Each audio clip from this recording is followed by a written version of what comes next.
Internet ঘাটলেই এই effect ওই effect হ্যান ত্যান টেকনিক, অনেক নিনজা টেকনিকের কথা শোনা যায়। আসলে কি সব কাজ করে? Pomodoro technique, active recall method, chunking method, এই মেথড সেই মেথড, এই প্রত্যেকটা সাইন্টিফিক মেথড তো আমরা সবাই জানি, কিন্তু তারপরেও খেলা আমরা 10-12 ঘন্টা পড়তে পারি না। যার মধ্যে মোটিভেশন নাই, তাকে আপনি 1000 টেকনিক দিলেও সে আসলে কোনোটাই কখনো কাজে লাগাইতে পারবে না। 10-12 ঘন্টা পড়ার থেকেও মেইন ইম্পর্টেন্ট জিনিস হচ্ছে পড়াটাকে ইফেক্টিভলি পড়া। যদি ইফেক্টিভলি না পড়াশোনা করা হয় তাহলে সে টেকনিকগুলো খুব একটা কাজে আসবে না।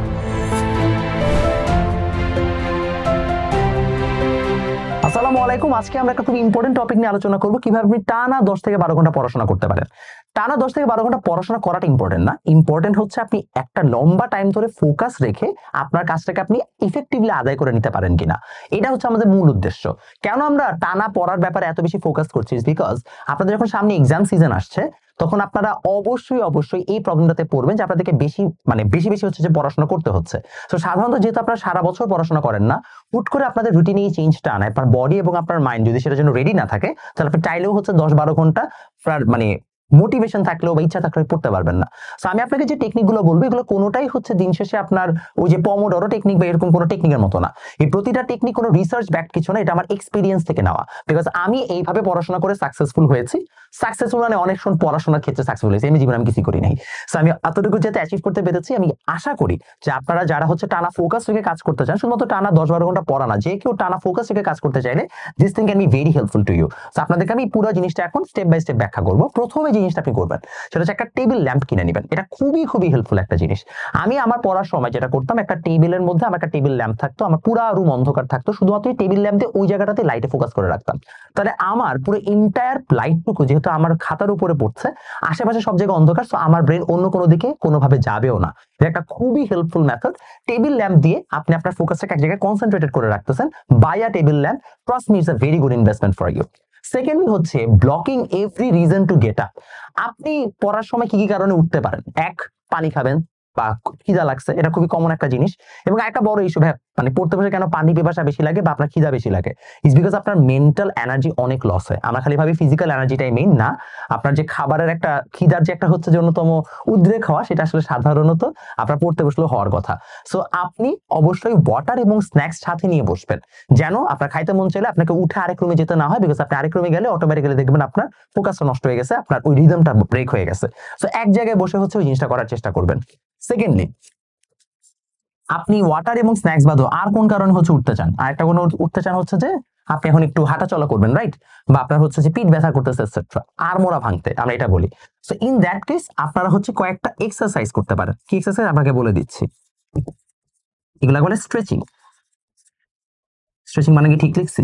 মনে হচ্ছে একটা টি হওয়ার কথা, সম্ভবত ভুলে গেছি। যাই হোক, তো একটা স্ট্রেচিং, তো স্ট্রেচিং এক্সারসাইজ করতে পারেন। এটা আমি প্রচুর করতাম, এবং যেহেতু আমি জিম করি আমার এমনি হচ্ছে যে স্ট্রেচিং করা লাগে।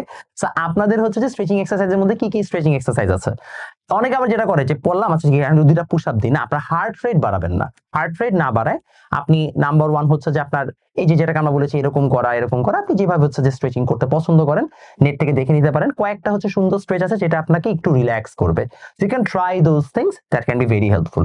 যদি কেউ নামাজি হন, অর্থাৎ যদি কেউ হচ্ছে যে প্রে করেন অন রেগুলার বেসিস, তাহলে আপনার ধর্ম অনুযায়ী যদি আপনার উজু করে থাকা লাগে তাহলে আপনি উজু করে রাখেন, একটা জায়নামাজ সাথে রাখেন, যেন আপনার নামাজ কালাম তো ওইখানেই পড়তে পারেন। যদি কেউ জামাতে নামাজ পড়েন দ্যাটস ফাইন, পরে আবার চলে আসলেন, দ্যাটস ওকে।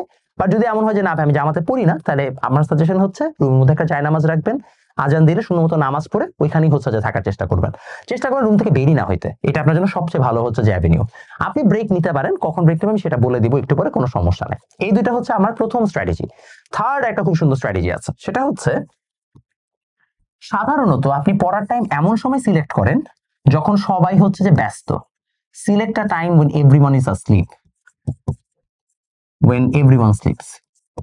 এটা আমি যেটা করতাম, আসলে আমাদের সময় সবাই আগে ঘুমায় যেত। জেনারেলি তখন অ্যাভারেজ ঘুমের টাইম ছিল মানুষের 10টা 11টা থেকে 12টা, এই টাইমের মধ্যে সবাই ঘুমায় যেত।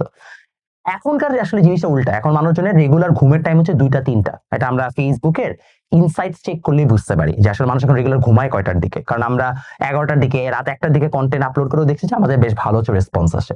তো তখন আমরা বুঝছি যে আসলে মানুষ এখন রাত জাগে মানে হচ্ছে মানুষের এখন দিনের বেলা তারা ঘুমায়। সো এক্সাম সিজনে সাধারণত তোমাদের তো আসলে দেখা যায় যে দিনের বেলা কলেজ থাকে না বা স্কুল থাকে না। তোমরা চাইলে এই কাজটা করতে পারো যে সকালে একদম ফজরের নামাজ পড়ে তুমি পড়তে বসে যাবা।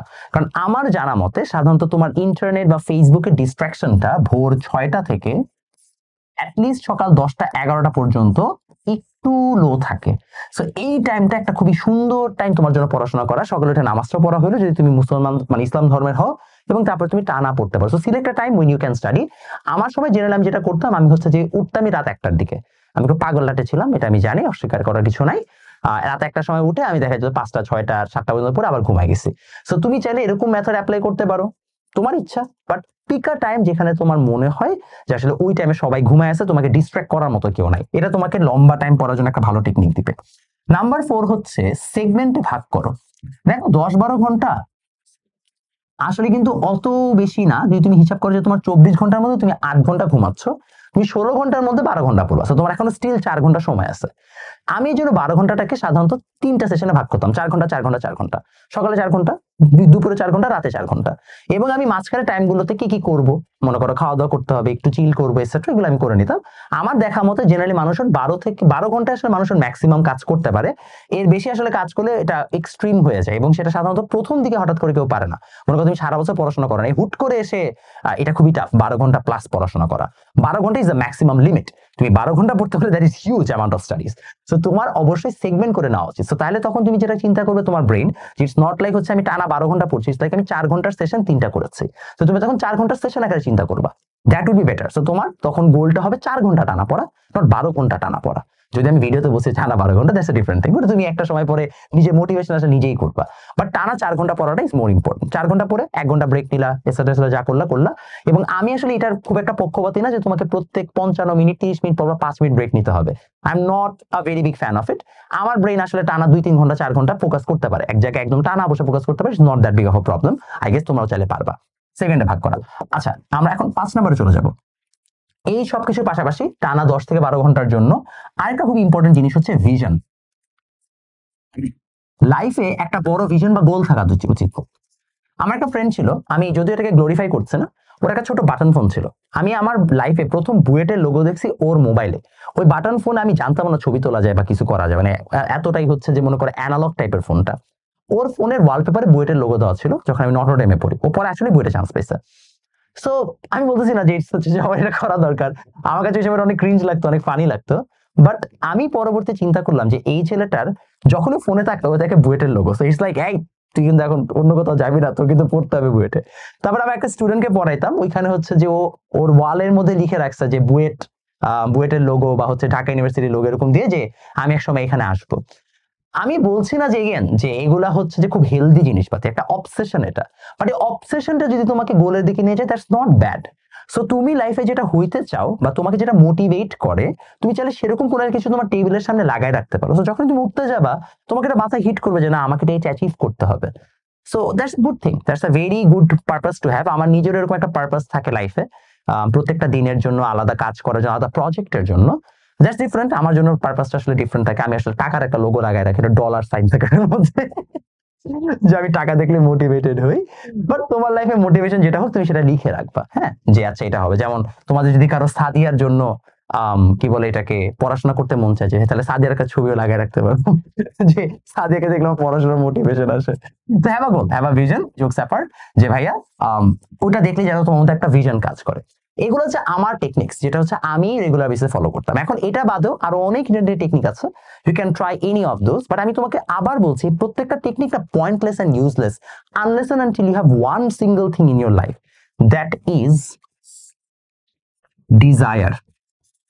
আপনার যদি একটা স্ট্রং ডিজায়ার না থাকে, আপনি আসলে কোনোদিনও কোনো কিছু অ্যাচিভ করতে পারবেন না। সেটা 10-12 ঘন্টা পড়া হোক আর যে কোনো কিছু হোক।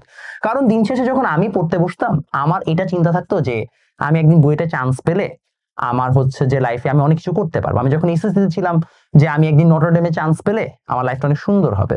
সো ওই অবসেশন গুলো, আনহেলদি টক্সিক অবসেশন গুলো আমার মধ্যে ছিল। এটা আমি মানে ডিনাই করবো না। আমি এখন বলতেছি যে হ্যাঁ এটা দরকার ছিল না, না থাকলে ভালো, বাট আমার মধ্যে নিজের মধ্যেই ছিল। সো এই জিনিসটা থাকা লাগবে। যদি আপনার মধ্যে স্ট্রং ডিজায়ার না থাকে, তাহলে তুমি আসলে কখনোই 10-12 ঘন্টা করে পড়ার কোনো মোটিভেশন পাবো না, বিকজ মানুষজন কাজই করে মোটিভেশন থেকে, কাজই করে তার একটা পারপাস থেকে। So have that desire, have that goal. ওই জিনিসটা ছাড়া আসলে তোমার কাছে আর কিছু নাই টু লিভ ফর। যদি এটা করতে পারো তাহলে তোমার কাছে 10-12 ঘন্টা কিছুই মনে হবে না, তোমার কাছে 24 ঘন্টা পড়াশোনা করা কিছু মনে হবে না, যদি তোমার মধ্যে একটা স্ট্রং ডিজায়ার থাকে to do something good in your life. So ওই ডিজায়ারটা আনো, ওই ডিজায়ারটাকে ভিজুয়ালাইজ করো, চিন্তা করো, কথা বলো মানুষের সাথে যে what can my life be, আমার লাইফ কতটা বড় হইতে পারে। আমি আমার স্টুডেন্টদেরকে সবসময় একটা কথা বলি, যেটা তোমাদের কাছে আমি বলতে চাই, যে আমার স্টুডেন্টদের যখন জিজ্ঞেস করি তোমার লাইফের গোল কি, অনেকে আমাকে বলে যে ভাইয়া আমি একটা জব করতে চাই, এরকম আমি মাসে 1 লাখ টাকা 1.5 লাখ টাকা স্যালারি পাবো, অনেক ভালো। আমি এটা শুনে খুব অখুশি হই। কেন অখুশি সেটাও বলি। আমার স্টুডেন্টের গোল মাসে 1-1.5 লাখ টাকা হওয়া উচিত না। এটা তোমার মনে হয় কি বলেন ভাই, এত টাকা কামানোর পরে বলবো যে না, আমার না হওয়া উচিত না। তোমার মাসে গোল হওয়া উচিত যে তুমি অ্যাটলিস্ট মাসে 20-25 লাখ টাকা কামাবা। একটা সময় তোমার গোল হওয়া উচিত মাসে আমি 1 কোটি টাকা পাঠাবো। 1 কোটি টাকার পরে তোমার গোল হওয়া উচিত যে আমি পুরো এমন কিছু একটা ইম্প্যাক্টফুল বানাবো, ইনোভেশন করব, যেটা কিনা ওয়ার্ল্ডকে কিছু একটা সার্ভ করবে। আমি স্ট্রংলি বড় গোল এবং অনেক বড় স্বপ্নে বিশ্বাসী একটা মানুষ। যদি তোমার মধ্যে স্বপ্ন না থাকে তুমি কোনোদিন অ্যাচিভ করতে পারবা না। এর ক্ষেত্রে একটা সুন্দর কথা বলে শেষ করতে চাই। ক্রিস্টিয়ানো রোনালদোকে একবার একটা ইন্টারভিউতে জিজ্ঞেস করছে, মানে ওর পাশে আরো ইন্টারভিউ, মানে এই ক্লিপটা অনেক ভাইরাল হয়েছে, আশেপাশে অনেক হচ্ছে যে ওর সাথে আছে মানে অন্যান্য ফুটবলার আছে, সবাইকে জিজ্ঞেস করছে হুই is the best player in the world. সব এক একজনের নাম বলছে, কেউ পেলের নাম বলছে, কেউ ম্যারাডোনার নাম বলছে, ক্রিস্টিয়ানো রোনালদো বলছে মি, আর সবাই হাসছে। ইয়ার্স লেটার যখন ওকে আবার ওকে এই ক্লিপটা দেখা জিজ্ঞেস করা হয়েছে, আচ্ছা ভাই আপনি এটা কেন বলছেন, ওরা একটা খুব সুন্দর কথা বলছে যেটা আমার আজীবন মনে হয়েছে, মানে মনে থাকবে।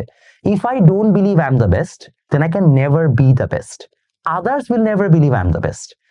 আপনাকে আগে নিজে বিশ্বাস করতে হবে that you can be the best, আপনার মধ্যে অ্যাবিলিটিটা আছে। আমি নিজে এখনো কিছুই অ্যাচিভ করি না লাইফে, but still I believe I have the ability.